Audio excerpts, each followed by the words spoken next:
محصول جدید لاوان دیسک ترمز سوراخ‌دار پراید. تا الان دوستان برای پراید تیپ 5 و 405 ما دیسک ترمز یا سوراخ‌دار تولید کردیم.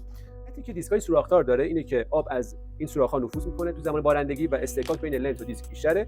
مزیت بعدیش خنک شدن دیسک که همین باعث میشه که لنت هم خنک بمونه و در اصطلاح زمانی که ترمز ممتد دارید شما میگیرید مثلا تو گردنه هستید لنت در اصطلاح چوب یا صابونی نمیشه.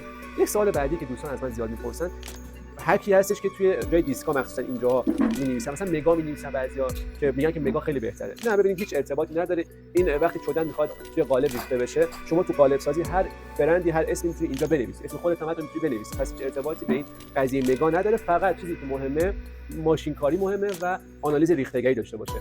در دیسک اگر کربن زیر 3% باشه اون دیسک ریختگی قابل قبول داره. یکی از آیتماش کربونه.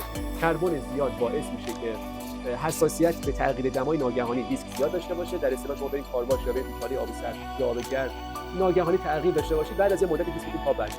پس کربن باید تا حدودی کنترل شده باشه.